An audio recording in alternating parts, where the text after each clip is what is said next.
الرحمن الرحیم۔ پچھلے اسباق میں ہم نے امور طبیعہ کی 3 چیزوں کے بارے میں پڑھا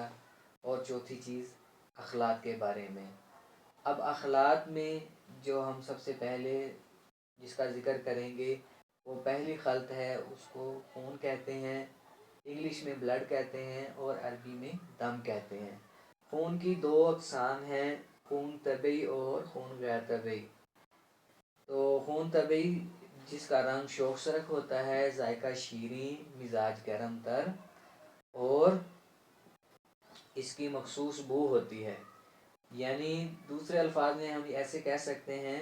کہ اس کے اندر اسپیسیفک سمیل ہوتی ہے جو کہ بلڈ کے اندر ہونی چاہیے۔ ویسے تو اللہ تعالیٰ نے ہر چیز کو سمیل دی ہے،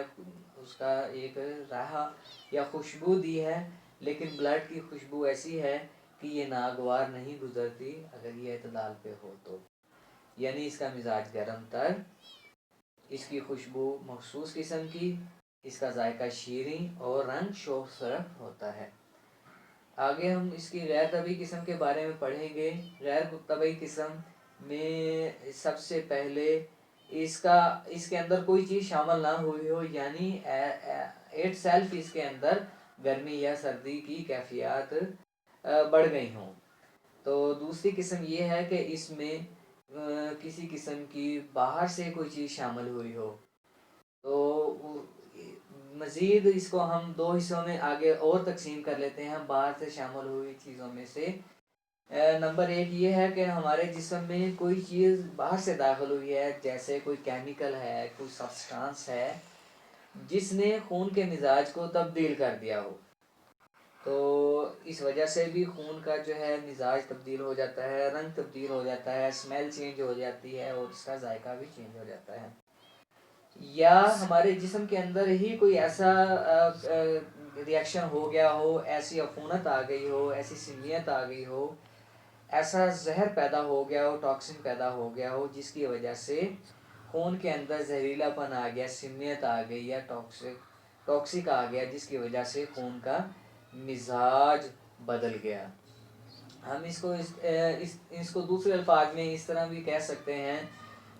کہ جب ابو علی سینا کا دور تھا تو اس کو شیخ ابو علی سینا رحمۃ اللہ علیہ نے صرف ایک خون ڈکلیئر کیا، کیونکہ اس وقت مائکروسکوپک اسٹڈی نہیں تھی اور اتنی جدید مائکروسکوپس، الیکٹرون مائکروسکوپس وغیرہ اور دیگر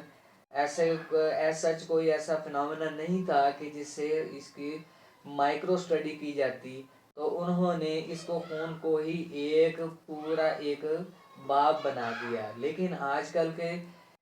جدید دور میں جو ریسرچ ہوئی ہے، جو اس کے اوپر کام ہوا ہے، اس کے حساب سے اگر دیکھا جائے تو اس کے اندر لیپڈس ہیں، پروٹینز ہیں، کاربوہائیڈریٹس ہیں، انزائمز ہیں، ہارمونز ہیں اور فری ریڈیکلز اور دیگر ویسٹیج ہیں۔ اس لیے ہم یہ کہہ سکتے ہیں کہ شیخ رحمۃ اللہ علیہ نے اس وقت اکارڈنگ ٹو دس ایج، جس وقت میں یہ کلیات قانون تخلیق کی گئی، اس کے اندر تحریر کیا گیا، یا جو کچھ بھی اس وقت کے حساب سے جدید علم تھا اس کے اندر مرقوم کیا گیا، اگر اس وقت مائکروسکوپ ہوتی تو شیخ رحمۃ اللہ علیہ اس کو بھی اسی طرح ڈکلیئر کرتے جس طرح کہ آج کے دور میں کیا گیا ہے۔ لیکن اس وقت ایسا کوئی سسٹم نہیں تھا، مائکروسکوپک اسٹڈی نہیں تھی، تو انہوں نے اس کو جو ہمارے باڈی کمپوننٹس ہیں، جو اخلاط ہیں، اس کو انگلش میں ہیومس بھی کہتے ہیں، ان کو 4 کیٹیگریز میں ڈیوائیڈ کر کے اس کو مکمل کر دیا۔ اب ہم آگے آنے والے جو ہیں اس کو ریسرچ کرتے ہیں، اس کے اندر انوینشنز کرتے ہیں، تو یہ اسی شیخ صاحب کو ہی کریڈٹ جاتا ہے کہ جنہوں نے ہمیں اس قابل بنایا کہ ہم سب سے پہلے اس کو بیسکس کو سمجھتے ہوئے اس کے اندر مزید انوینشنز کریں۔ تو ہم ذکر کر رہے تھے کہ خون جو طبعی ہے اس کا مزاج گرم تر ہوتا ہے، اس کا رنگ شوخ سرخ ہوتا ہے، ذائقہ میٹھا اور مخصوص اسمیل ہوتی ہے۔ غیر طبعی خون کی 2 اقسام ہیں، اس کے خون کا مزاج خود اپنے اٹ سیلف جو ہے وہ چینج ہو گیا ہو، گرمی کی طرف یا سردی کی طرف چلا گیا ہو، یا دوسری صورت میں کہ باہر سے کوئی چیز جسم کے اندر داخل ہو گئی ہو جس کی وجہ سے خون کا مزاج تبدیل ہو گیا ہو. اب باہر سے داخل ہونے والی چیزوں میں ایک چیز تو ٹاکسن ہے، زہریلے مادے ہیں، زہریلی خوراک ہے، پوائزنز ہیں، گلی سڑی خوراک ہے جو ہم استعمال کرتے ہیں اور ہمارے جسم میں جو خون پیدا ہوتا ہے وہ غیر طبعی پیدا ہوتا ہے اور بیماریوں کا سبب بنتا ہے. یا ہمارے جسم کے اندر ہی کوئی ایسا تعفن پیدا ہو گیا ہو، اندر پھر پھوڑا کنسی کاربنکل وغیرہ یا دیگر رسولیاں صلاحات وغیرہ بن گئے ہوں جس کی وجہ سے ہمارے خون کے اندر زہریلے مادوں کی مقدار بڑھنے کی وجہ سے اس کا مزاج تبدیل ہو گیا ہو. یا ہم دوسرے قدیم نظریے کے مطابق ہم اس کو اسٹڈی کرتے ہیں تو غیر طبعی بلغم، غیر طبعی صفرا، غیر طبعی سودا وغیرہ بھی خون کے ساتھ مل کر اس کے مزاج کو خراب کر دیتے ہیں. اسی وجہ سے ہم دیکھتے ہیں کہ خون کا جو ذائقہ ہے وہ تو شیریں ہے لیکن بعض اوقات کڑوا ہوتا ہے، بعض اوقات نمکین، پھیکا اور کھٹا. یعنی یہ چاروں ذائقے خون کے اندر ہم اس کو ٹیسٹ کر کے اس کے اندر جو ہے ہم معلوم کر سکتے ہیں، یعنی کڑوا، پھیکا، نمکین اور کھٹا. یہ ساری چیزیں اس بات کی دلالت کرتی ہیں، اس بات پہ دلالت کرتی ہیں، اس بات کی دلیل ہے کہ خون کے اندر طبعی خون کے اندر چینجز آتی ہیں اور جب وہ چینجز آتی ہیں تو کوئی نہ کوئی بیماری بھی لے کے آتی ہیں، چاہے وہ چینجز کسی باہر والی چیز سے، باہر کیمیکل سے، زہریلی ہوا سے، زہریلی گیسوں کی وجہ سے، زہریلے پانی کی وجہ سے، زہریلی خوراک کی وجہ سے ہو، یا ہمارے اپنے جسم کے اندر وہ زہر پیدا ہو گئے ہوں یا بیکٹیریا یا فارن باڈیز پیدا ہو گئی ہوں جس کی وجہ سے ہمارے خون کا مزاج تبدیل ہو جاتا ہے. جب ہمارے خون کا مزاج تبدیل ہوتا ہے لازمی طور پر ہمارے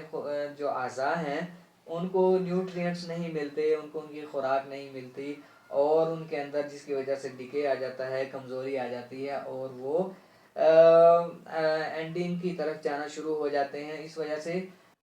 سب سے زیادہ ضروری چیز یہ ہے کہ ہم اپنی خوراک کا خیال رکھیں جس کی وجہ سے ہمارے اندر بہترین خون پیدا ہو، جس کا مزاج گرم تر ہو، جس کا ذائقہ شوق سرخ ہو، جس کا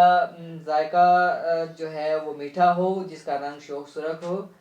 اور جس کے اندر مخصوص بو ہو. جس بلڈ کے اندر بیڈ سمیلنگ آتی ہے، بیڈ سمیل پیدا ہوتی ہے جیسا کہ گینگرین میں ہوتا ہے، پیشنٹ کے ماؤتھ سے بھی، اس کی بریتھ سے، اس کے سانس لینے سے بھی جو بدبو ہے اس کے منہ سے خارج ہوتی ہے، جو کہ جو نیکروزڈ ٹیشو ہے، جو اس کا جسم کا مردہ حصہ ہے، وہاں سے جو سرکولیشن آتی ہے ہماری اپر لمب کو، ہمارے جو ہیڈ ہے، ہمارا ماؤتھ ہے، ہمارے دیگر آرگنز ہیں، ان میں جیسے جیسے وہ نیکروزڈ ٹیشو سے کی آمیزش والی سمیل جو ہے، گینگرینس ٹیشو کی جو سمیل ہے ہماری باڈی میں سرکولیٹ کرتی ہے تو وہ بیڈ سمیل ہماری پوری باڈی میں پھیل جاتی ہے جو کہ ہم اپنی بریتھ یا سانس کے ذریعے محسوس کر سکتے ہیں. تو سب سے زیادہ ضروری چیز یہ ہے کہ ہماری خوراک مینٹین ہو، بیلنسڈ ہو اور تاکہ اس کے اندر کوئی ٹاکسک یا ٹاکسن نہ پیدا ہوا ہو اور ہماری صحت برقرار رہ سکے. امید ہے کہ خون کے چیپٹر میں ہم نے اس کو بہت اچھے طریقے سے ڈسکس کیا ہے. یعنی جس کا خون اچھا اس کی صحت اچھی، اس لیے اچھا خون پیدا کرنے کی کوشش کریں اور اچھی صحت رکھنے کی کوشش کریں. Thank you.